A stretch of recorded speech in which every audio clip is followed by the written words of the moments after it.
everyone! Today I have a super exciting video. It's my first collab ever with another YouTuber, and her name is the Island Alien on YouTube and Island Witchery on Instagram, and I'll link all of that below. Well, her name is Julie, and I met her through, I think it was the Pagans and Witches Amino app, which you should check out if you're interested in something like that. Just the app is called Amino or something like that, and that's a different group. But anyway, she's been so sweet and supportive of our brand new YouTube channel and everything, and we decided to collab together. And in keeping with the theme of my latest video, this is all about crystals. We're each going to talk about 5 different crystals. So the crystals that I'm going to talk about today are Jasper, Unakite, Labradorite, it's heavy, Iceland Spar, and Emerald.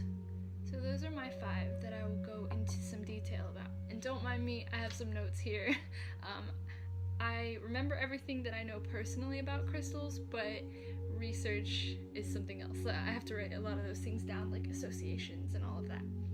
So I might not go into like super detail about each crystal, just because I would like to do videos on them, because I could talk about one crystal forever. So I'll just tell you a little bit about each stone. And make sure after you watch my video that you go check out hers. I'll remind you again at the end, of course. So Jasper. The Jasper that I have in my hand and that I'm featuring today is, I'm pretty sure, I really apologize if I'm wrong, but I'm pretty sure it's ocean jasper. There are so many different types of jasper, so many that I even just have, but most of them are really small tumbled stones that I have, and I wanted to have a large enough chunk to really be able to show you. So this guy is kind of round for a palm stone, but I'd consider him a palm stone. He's really good in my hand, and I'm pretty sure I got him from Colorado, from a shop that was closing down, so I bought so many crystals for so cheap. Jasper is a stone that has been popular since ancient times, and the French word, I'm not sure how to pronounce it, but it's basically Jasper, means spotted or speckled stone, and that is something you will see throughout all different forms of jasper, even red jasper, Dalmatian jasper, I'm not sure if it's ocean or sea jasper. There are so many. Leopard skin jasper, that's another one. They are known to align all of your chakras, and this usually depends on the color, because the different colors will have different associations. So it's such a varied stone. If you say jasper is your favorite, you probably have to go into detail about that. In order to cleanse jasper, the best way, especially with this ocean one, is with seawater, or just water, running water in general. Or you could also try smoke, so Palo Santo or sage cleansing around your jasper. And if it's red jasper, sometimes people recommend just running it quickly through a flame. Be careful, I'm super scared of fire. It's like, it's out of my element, literally, and I have a tough relationship with it, so you do you as far as the passing your stones through a flame thing. Don't hurt yourself, but that is something that's recommended by some people. In order to charge jasper, since it is such a grounding stone most of the time, you can bury it in the earth for like a week, but just be careful, make sure you remember where you buried it, because it's super easy to lose a rock outside, but that will help charge and renew your stone. As far as the elements associated, and I said elements rather than just one, fire and earth are most often associated with jasper, especially because red jasper is one of the super common forms. But depending on your form of jasper, all of the elements can be represented and associated with it. So I think it's really cool, because you can like a totally different form of it as your friend maybe, and you'd all have a different experience with those pieces of jasper.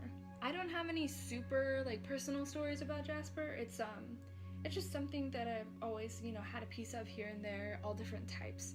or given them to my husband as gifts, but it's not like my absolute favorite stone or anything, but I just think it's incredible. Like, if you want a stone that you can sit and look at and just find different things in it for hours, this is the one, because every single piece is different, every single form is different, there are inclusions, and it's like little worlds live inside this stone. It's amazing. The chakra that's associated with this jasper, ocean or sea jasper specifically, is the heart chakra. The planet that's associated with it is Earth, and the zodiac sign that's associated is Pisces. So, all my Pisces out there, get yourself some ocean jasper. So our next crystal is Unakite. And this is a brand new crystal for me. Unless I have a small piece, I've never had Unakite that I know of. I've seen it before. It's not something that I was drawn to, but in order to do this video, I was looking for a crystal that started with the letter U, and there are not that many, so it was definitely a search, and Unakite was the first one I found, and I was so happy to find this big stone. It's so grounding, the way that it lays flat. It's just really calm immediately. So I'm happy that this video brought Unakite into my life. Unakite, surprisingly enough, I promise I won't just talk about this forever, but it's a form of jasper. So count how many times I've said jasper in this video already. Unakite combines the nurturing aspect of the color green along with the passion and love of reds and pinks, and they're just strands all mixed together throughout. So it kind of just looks like the ground, honestly, or like a forest. It is helpful to use Unakite to balance your emotions and your emotional body and soul. And it helps you to be able to gradually eliminate bad habits in your life, so that over time you can better yourself. A lot of times small pieces of Unakite are sprinkled with dried yarrow and sealed in a bag to represent marriage or commitment. So that is how Unakite can be used magically, just one example. In order to cleanse Unakite, it should be wiped with olive oil, I've actually heard, and then rinsed under running water. So it's definitely a crystal that has the option of being cleansed with water. The element that it's associated with is fire and water. And I think that that's so beautiful when things are associated with two sort of opposing elements. I think that's why that it probably creates so much balance and helps you create balance in your own life, and calm, gentleness, harmony, all of those things, because the opposing elements come together into one piece of a stone. I'm such a romantic, even over rocks. The chakra that Unakite is associated with, of course, is the heart chakra. Like I just talked about, being balanced and coming together as one. The zodiac sign that it's associated with is a Scorpio, and that is my sun sign, so thank you for this video that I have Unakite now. I never even knew it's something that I needed. The planet that it's associated with, or planets, are Mars and Venus. Some herbs other than the yarrow that I was talking about that it's associated with are apple blossom, moss, and rose. My middle name. Something that I thought was really beautiful when I was researching Unakite online was that it said that it's helpful when children need to be able to feel comfortable about talking about their feelings, which I think is just like a beautiful idea. I definitely can't wait to have a kid and give them all the crystals in the world.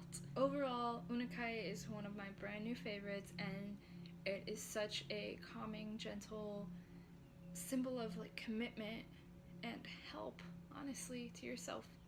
Moving on to a crystal that actually does have a lot of background for me, or I mean not a lot, but it's been super important to me for a long time, and that is this big old dragon's egg here, Labradorite. I love Labradorite so much. It's seriously, I don't know if anyone's ever watched Dragon Tales when you're little or now, but I loved that show when I was a kid, and I just wished that it was my life. And this just looks like a dragon scale to me, or a dragon's egg. This particular piece of Labradorite I got at my local witchy shop, and the day that I bought it, I had been to the shop and I saw it before and I loved it, but it's pretty expensive because it's big and heavy and perfect, so I didn't get it before. And then I went back that day. I've just been having a tough time, and someone actually hit my car in the parking lot. Not bad or anything, but it was like the third time that year that my car's been hit, and it was just a ridiculous situation, and I just let the person leave. I was like, I don't even care. And I went inside, I bought this crystal, and then I went to go sit at my grandpa's grave and was just like, I'm done. Like, I need help with my life. So this guy means a lot to me. Something that I love so much about this particular piece, I'll get into more stuff about actual Labradorite, but is that this side is smooth, completely smooth, and then the other side was left raw. But you still see flashes in it when it hits the light the right way, of blues and greens and everything. So I love that you get both forms. And I'm obsessed with the idea of like seeing this on the ground and maybe not knowing all the potential that it holds on the inside. Just like people. It's so beautiful. So Labradorite is an incredibly important psychic stone. It's usually associated with like your third eye, with indigo children, with astral projection, lucid dreaming, anything that involves like spirituality and your spiritual growth and journey. And that's really where my mind is most of the time. I'm barely on earth, I'm just always up in my head. So I have this Labradorite piece. Honestly, I have it right beside my bed, like on my nightstand, and I love it being there. It's super comforting, and I wasn't sure if I would need to move it at some point, if it would be just like too much, you know, mind work when I'm trying to sleep, but it's not. This guy's a very protective stone for me.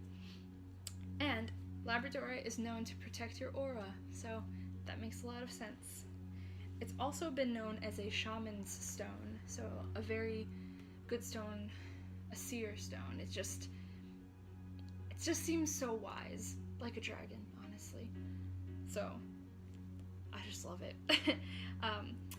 You should charge Labradorite under a rainbow. So obviously you can't do that all the time, but if you happen to have a rainbow in your life, charge your Labradorite under that rainbow. To cleanse it, you have to be careful because Labradorite can be a bit water sensitive. It's not as bad as like some stones like selenite. It's not going to just dissolve immediately into salt or something, but it can get dull, it can change over time with water. You shouldn't just be placing it into water to cleanse it. So as far as my research, I wasn't exactly sure, but I would say cleansing Labradorite with smoke would be the best option, so Palo Santo or sage. I just prefer Palo Santo's smell a lot more, but sage when I really want, you know, to really clear away negative energy. But smoke seems like the best option for Labradorite, especially with it being known as a shaman's stone, so those things just make sense to me. But you can always choose what's best for you. Just keep in mind to not just immerse this into water for long periods of time. The element that it's associated with is ice or water, more commonly known. And honestly, that just alludes to its healing capabilities. It's been so healing for me. The chakra that Labradorite is associated with is your solar plexus, interestingly enough. I would imagine that it'd be associated with like your third eye or your crown, but solar plexus. Some herbs or oils that this stone is associated with are basil, lemon, and tea tree oil. The planet that it's associated with is Pluto, which is my absolute favorite, no matter if anyone thinks it's a dwarf planet or real or whatever. I've always loved Pluto. I love the idea of Pluto. A little blue magical sphere. And the zodiac, once again, is Scorpio. Sorry, I feel like this video is all about me at this point, but these are some of my favorite rocks ever. And I love water rocks. I love water. No matter what. I also really love that a lot of these rocks are associated with water because just from my few conversations with Julie, she's talked about going to water to be able to heal, and that makes so much sense to me. I really connect with that. So overall, Labradorite is a super creative and inspiring stone, and I definitely recommend you bring some into your life, even just a small piece. My next crystal is Iceland Spar, and this baby is really incredible to look at. Iceland Spar, also known as optical calcite or Viking sunstone. Sorry, I keep dropping my notes. Viking sunstone, which I'll get into. Here's another stone that was really hard to find a letter I for a stone. I forget the other stone that I was looking at that was also with an I, but either way, I was trying to find one in person and a big enough chunk, once again, and this stone's incredible. And I found it, Iceland Spar. The reason that it's called Iceland Spar is because it, at least as far as at the beginning, it was only found in Iceland. It's a form of calcite, but this particular optical clear calcite that changes and moves and refracts light in this incredible way. I don't even know. It just looks like a piece of magic. I had first heard about this stone from my uncle at me and Josh's wedding. Like before it, when I was setting up, I had crystals all over, obviously, and my uncle was asking me about them and talking to me, and he said the one crystal that he was looking for was a Viking sunstone.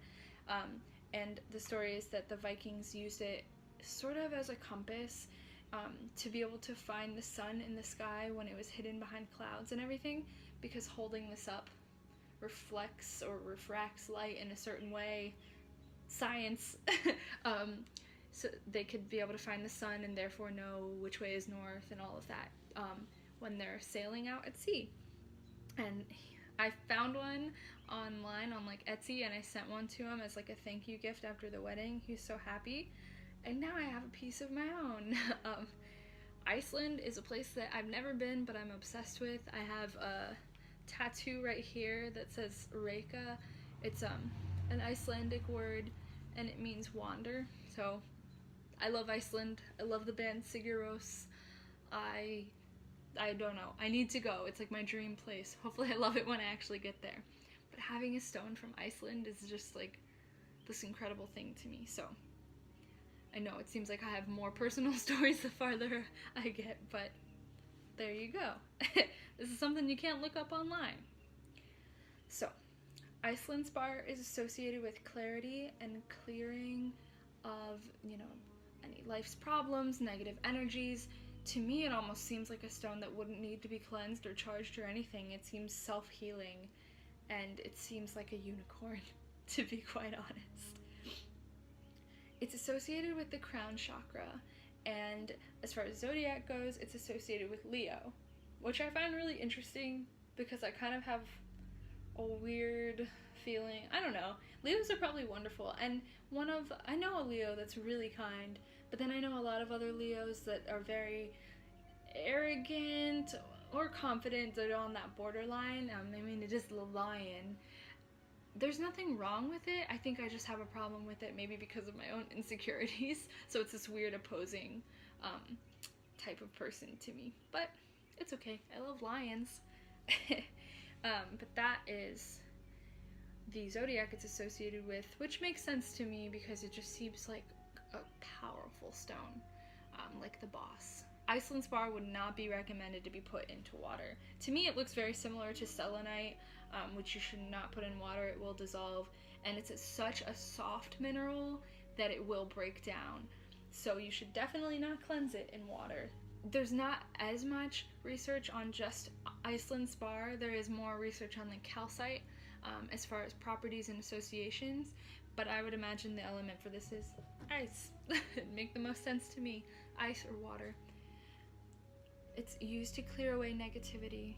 What I would recommend is cleansing and charging this stone with light, so either like moonlight, sunlight, which you're doing if you use it and you show it to the world, and if you're looking at it, but also with your intention. I think that energy plays a big role in the cleansing and the charging of this stone. So that was the little piece of magic, the little the little cube of magic, Iceland Spar. And now, our last crystal, emerald. Now this is probably not exactly how most people are used to seeing emerald, since it is a rough or raw version of the stone. And in here, there's like pieces of glittering black and a really subtle sort of bluish green bluish green tinge. So, emerald. Emerald is one of the 4 precious stones, or precious gemstones, so like diamond, ruby, sapphire, and emerald. So those are the stones that I'm the least drawn to in a way, because they just seem like overpriced, you know, fancy jewelry kind of stones. But as far as they go, emerald would be my favorite out of those 4, at least as of now, because it reminds me of my mom. I'm pretty sure, no, emerald isn't her birthstone, but it's a stone that she always loves other than her birthstone, so anytime my family would buy her jewelry, if it wasn't opal, we would get her emerald rings and everything. Because to me, she's just an elf. Like, she is the Lord of the Rings elves. Like, she belongs in the woods, and she is perfect. But green is the color that I associate with my mom all the time. Just my whole life. Just nature and elves and Zelda and I don't even know, hobbits, which aren't elves, but still. Green. So emerald played a big role in that idea. And the forest. Emerald is a symbol of abundance and compassion. Abundance, obviously, because of green. Green is always a symbol for abundance and wealth and money and, you know, prosperity and all of those things. It helps with renewal and growth in your life, which makes sense with the green of the natural world. It also is a big symbol for vision, so helpful for your eyes, and intuition and knowing of the future, and helpful things as far as that goes. In order to cleanse or charge emerald, it should be wiped with a soft natural cloth, which makes probably a little more sense with the tumbled version, but still, and then charged under a waxing moon. It makes sense that it should be charged during the waxing moon, because that's the time when the moon seems to be growing and new things are coming. So green, always a symbol for like that growth. The element that it's associated with is the earth, of course. It's a little green goodness. The chakra that emerald is associated with is the heart. So it seems that all these stones are really good for your heart and loving energy. Some herbs and incenses that emerald's associated with are avocado, oil, most likely, lilac, strawberry, and vanilla. The planet that it's associated with is Venus. So the birth of Venus makes sense, right? And the zodiac that emerald is associated with is Taurus. And Taurus is my moon sign. And it's just like pure comfort, earth, homey goodness. Emerald is a comforting thing to me. Maybe it's because of my mom, but either way, I think it might be able to comfort you too. It's the smallest stone I have as far as all these 5 goes, but hey, most emerald is even smaller and it's on a ring or a necklace, so I was glad to find this chunk. It's very beautiful. This piece of emerald, I'm pretty sure is my first that I've ever had, because I've only ever gotten emerald from my mom, and I also got this stone because of this video, so I'm so happy to have gotten, you know, new pieces of crystals to bring into my life and to serve as a reminder to this awesome video and all of this beginning as far as talking about crystals goes, because as you can see, I love talking about crystals. That could probably be my whole channel, to be honest. So, now that we're done, you might have noticed, if you were being observant, that it's Jasper, Unakite, Labradorite, Iceland Spar, and Emerald, aka Julie. Julie. So, we decided to switch names for the video and do crystals based on each other's names, because we both have 5 letters in our first names. Which I thought was the cutest idea ever and a super fun way to start talking about crystals even more on my channel. And and like sharing this idea with her. So let that serve as a reminder to you to go check out her channel and go check out her video, because I cannot wait to see what she has to say about crystals and all the rocks that she chose for my name. I'll just tell you real quick that she chose citrine, onyx, rose quartz, amethyst, and lapis lazuli, which I think are pretty incredible choices, because all of them have really personal backgrounds with me. Citrine's my birthstone. Onyx I'm just in love with because it's just pure black and beautiful. Rose quartz is just my new absolute favorite stone. Like, if you ever wonder what to get me, rose quartz, that's it. I have so many pieces of it. Amethyst is so complicated for me. I'll go into a video about that, so it makes sense. And lapis lazuli is a stone that I never really buy for myself, but my husband always gets for me, which I think is pretty cool. So I can't wait to see her talk about these stones. You gotta go click on her channel. I'll link everything below. And if you made it to the end of this and you like my hat, I'll link that below too. I got it on an Etsy store. I think it looks so funny on me because I don't have any hair, but I also love it. So anyway, alright guys, I hope you love this video. It's super fun for me to try this, and it's really new. Alright, bye! I hope you watched the whole thing.